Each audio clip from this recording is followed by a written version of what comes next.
Welcome to the Forge Over 40 podcast. My name is Steve Didier, and this show is for high performers who refuse to let their edge quietly erode.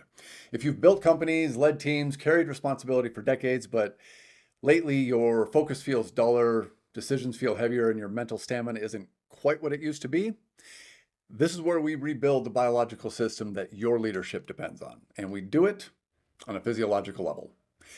So, there is a metabolic mistake that I see constantly in high performers over 40.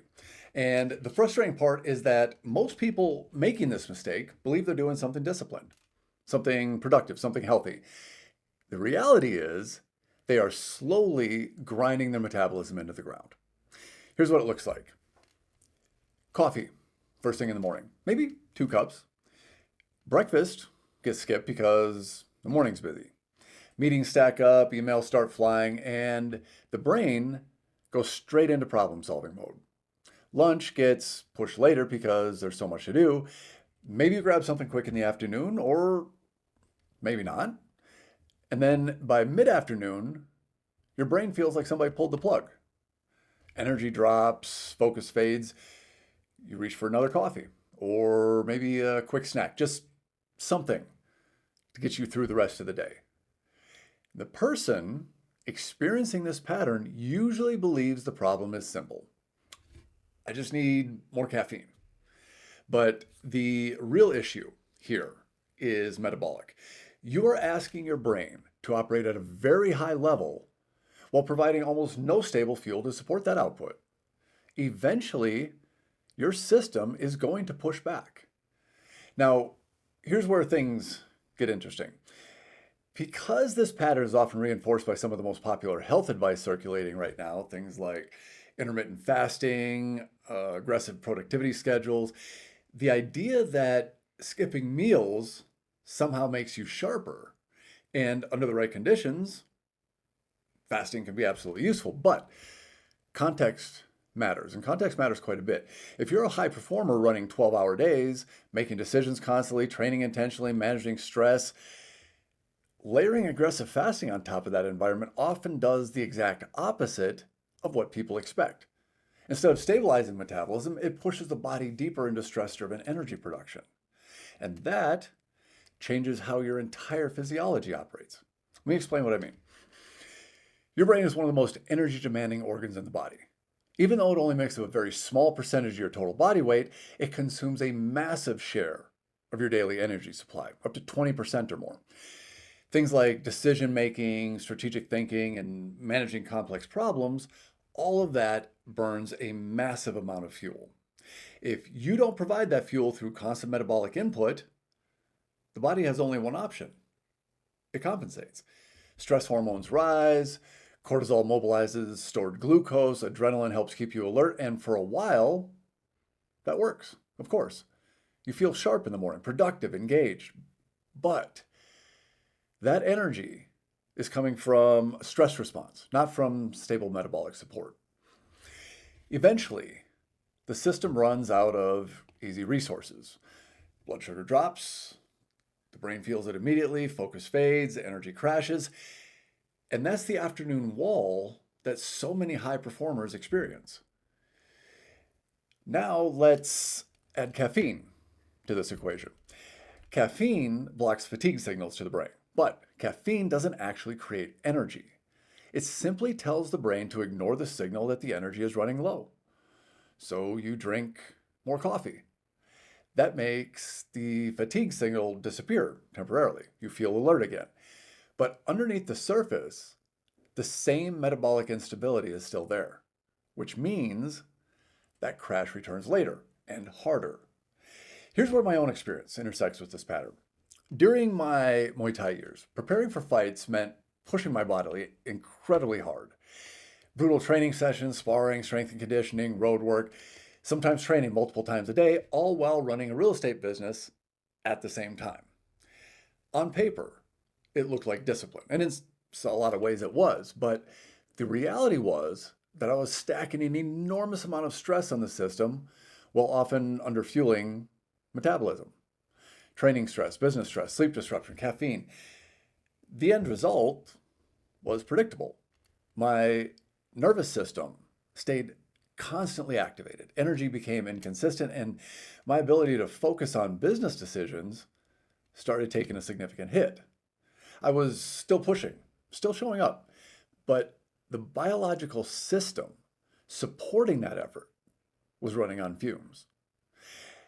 At that time, I didn't really fully understand the physiology behind it, but looking back now, it's very obvious to me what was happening.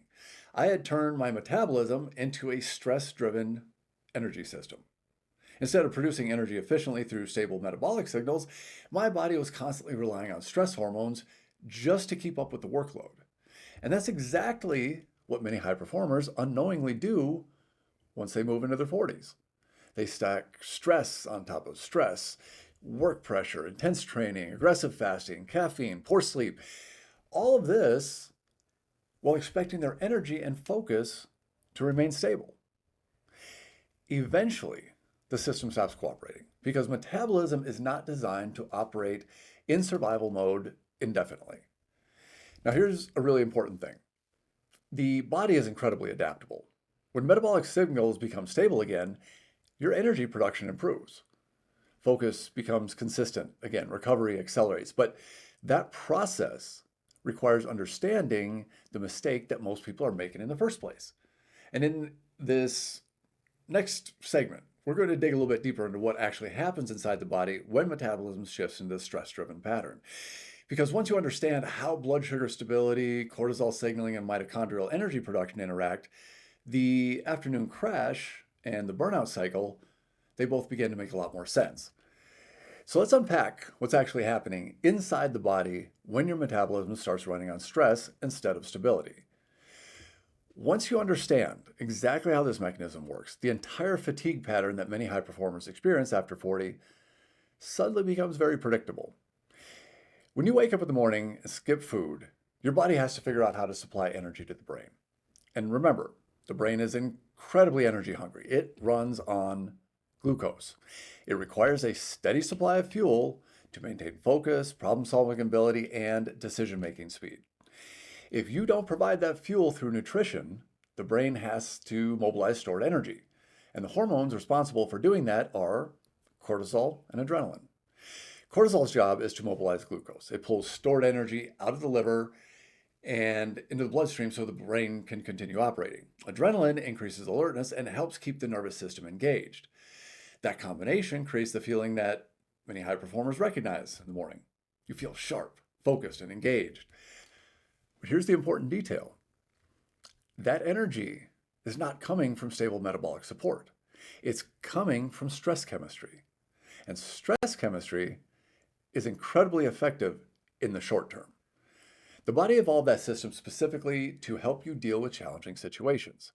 But when it becomes a primary way that your metabolism produces energy, the entire system becomes drifting. Let's walk through what that looks like. You wake up.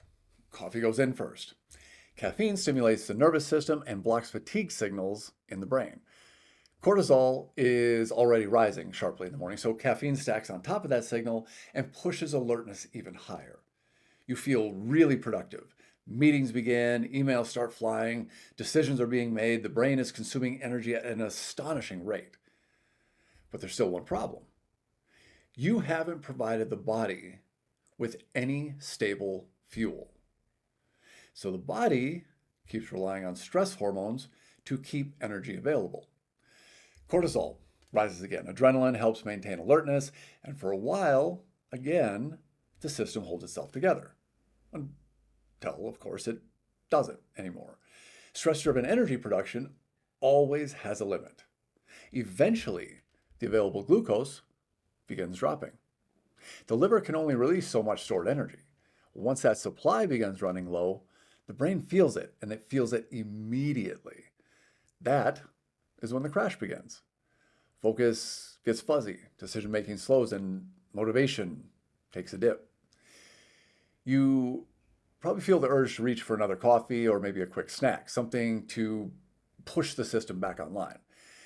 But here's where things get more complicated.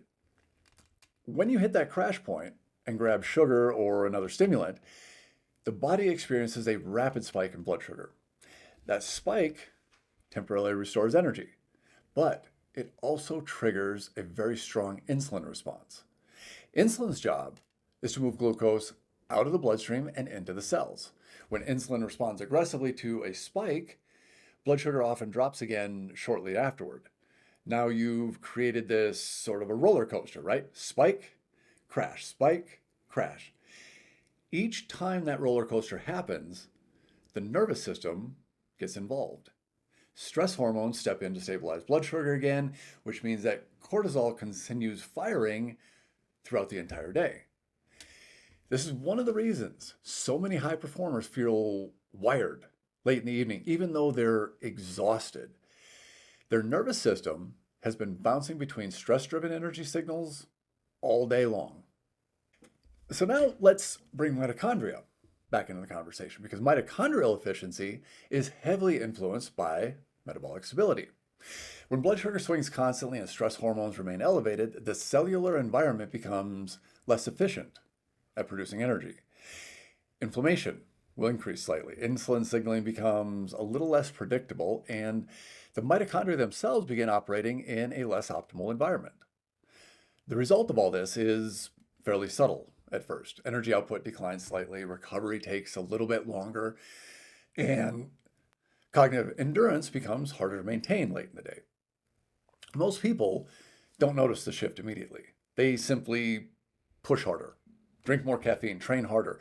They try to out-discipline the fatigue. But let's remember something important. The human body is incredibly good at adapting. If you constantly run your metabolism through stress chemistry, the body adapts to that pattern. It becomes the new normal. Your nervous system learns that the day begins with stimulation and continues with constant activation. Once that pattern becomes ingrained, energy stability becomes much harder to achieve. So let's add another layer on that often compounds this problem. Aggressive fasting combined with intense workloads. Fasting can be a very useful tool when it's applied in the right context. I'm not anti-fasting, but many high performers are using fasting in an environment where their nervous system is already under significant stress. High responsibility, long work hours, intense training, and sleep disruption. When you add prolonged fasting to that environment, the body often interprets it as another stressor instead of a metabolic reset. Cortisol rises to maintain blood sugar, adrenaline rises to maintain alertness, the nervous system becomes more activated, which means the fatigue that eventually shows up later in the day becomes even more powerful. And here's the ironic part. Many people doing this believe that they're optimizing their metabolism. They believe that they're becoming more disciplined, more resilient, but physiologically, they're often doing the exact opposite. They're reinforcing the exact stress pattern that keeps their metabolism unstable. And when metabolic instability persists long enough, it begins influencing several other systems. Sleep becomes lighter. Hormone signaling drifts and recovery slows. The nervous system becomes harder to calm down. This is the metabolic trap that a lot of high performers fall into without realizing it. They're incredibly disciplined, but their discipline is being applied in a way that constantly overactivates the system instead of stabilizing it. In the last couple minutes here, we're going to talk about how to actually rebuild metabolic stability so the energy becomes predictable again. Practical, real-world advice that has been proven to work on a physiological level. Once the body receives a consistent fuel signal, stable blood sugar, and a nervous system that can actually downshift, something interesting happens. Energy stops feeling like something you have to force. It becomes something that the body just produces naturally and reliably again. So now we get to the question. If this stress-driven metabolic pattern is what keeps so many high performers exhausted, how do you actually fix it? Well, the solution is not really complicated, but it does require a shift in how many driven people approach their physiology. The goal is simple. You want to move your body out of a stress-driven energy production and back into stable metabolic energy production. When that happens, several things begin improving at the same time. Energy becomes consistent. focus becomes much easier to sustain, recovery accelerates, and the nervous system stops feeling like it's running in fifth gear all day. The first step in that process is restoring metabolic rhythm. Your metabolism responds very strongly to timing: when you eat, when you move, when you sleep, and when light hits your eyes. All of those signals tell your body how to organize energy production across the entire day. When those signals are chaotic, the metabolic system becomes chaotic as well. One of the easiest ways to begin stabilizing the system is simply providing the body with reliable fuel earlier in the day. That doesn't mean a massive breakfast. It doesn't mean force-feeding calories. And it does mean breaking the pattern where your brain is expected to operate at a high level for 6 hours on caffeine alone. When the body receives protein and nutrients earlier in the day, blood sugar stability improves a lot. The brain has access to steady fuel. Cortisol doesn't need to spike repeatedly to keep energy available. And that single change often flattens the afternoon crash dramatically. So here's something that many high performers find surprising. Eating earlier in the day often improves mental clarity, not the opposite. Because when the brain is no longer relying on stress hormones for fuel, cognitive endurance improves. You're not constantly fighting a hidden metabolic deficit. The second piece is protein intake and muscle mass. Muscle is not just about appearance or strength. Muscle tissue acts as a metabolic stabilizer. It helps regulate glucose. It improves insulin sensitivity. It supports mitochondrial density. And as we move past 40, maintaining muscle becomes one of the most powerful ways to preserve our metabolic health. Resistance training signals the body to keep that muscle, but the signal only works if the body has the nutrients required to support it. Training hard while consistently underfueling the system sends mixed messages to the body. The training says, adapt. The metabolic environment says, conserve energy. Eventually, the body leans toward conservation, always. Energy production is going to slow down. Recovery is going to weaken. And this is why fueling the system properly becomes so important for high performers who train regularly. Now, let's talk briefly about stress dosing, because this is another area where many disciplined individuals accidentally sabotage their own energy. Stress is not the enemy. Your body needs stress signals to stay strong. Training stress, mental challenges, physical effort, all of those signals stimulate adaptation. But stress must be balanced with recovery windows. The body adapts during recovery, not during the stress itself. This is also why some of the modern biohacking culture has created serious confusion. People stack multiple stressors together, believing that they're building resilience. Things like hard training, cold plunges, aggressive fasting, high caffeine intake, sleep restriction, all of it framed as toughness.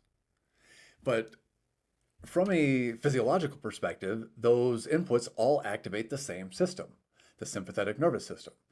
If the system never gets a break from activation, adaptation slows down. Energy production declines, recovery becomes inconsistent, and the person experiencing it usually believes they just need to push harder. The reality is, the system needs clear recovery signals. That doesn't mean becoming soft. It means creating rhythm. Train hard, train like an animal, then allow the body to downshift. Work intensely, build your company, do what you have to do, then create moments where the nervous system exits constant alertness. Even small signals will matter. A walk after dinner, time outside in the evening, lower lighting before bed, breathing patterns that slow the heart rate, things like that will tell the nervous system that the day is ending. And when the nervous system relearns that rhythm, sleep quality improves. Now, though we mention it, sleep actually deserves its own moment in this conversation, because sleep is where metabolic repair actually happens. During deep sleep, several critical processes occur. Hormone signaling resets. Inflammation clears, the brain processes information from that day. Mitochondrial repair mechanisms activate during sleep. If sleep becomes shallow or fragmented, the body never fully completes those processes, which means the next day begins with less recovery than the one before it. Over time, that deficit accumulates. One other thing, alcohol deserves a quick mention in this conversation as well. Many high performers rely on alcohol as a way to decompress after demanding days. A couple drinks at night, that feels relaxing. But physiologically, alcohol disrupts the exact sleep cycles the body needs for recovery. It fragments REM sleep. It reduces the duration of your deep sleep, and it increases nighttime awakenings even though you don't remember them. The result is sleep that looks long enough on paper, but never feels fully restorative. Reducing alcohol frequency, even slightly, often produces dramatic improvements in sleep depth and next day energy. Now, this entire approach is exactly why the framework that I use with clients, the assess method, starts upstream. Before we talk about hormones and before we talk about complicated optimization protocols, we evaluate the foundation. We look at mitochondrial energy production, metabolic stability, nervous system regulation, and circadian rhythm. Once those systems stabilize, something interesting happens. Energy stops feeling unpredictable. Focus becomes easier to maintain. Hormone signaling often improves naturally on its own. And the person begins feeling like themselves again. This is the part that a lot of high performers find encouraging because the fatigue they've been experiencing isn't necessarily the result of aging. It's often the result of a metabolic system that has been running under chronic stress signals for too long. Once the system receives stable inputs again, it adapts very quickly.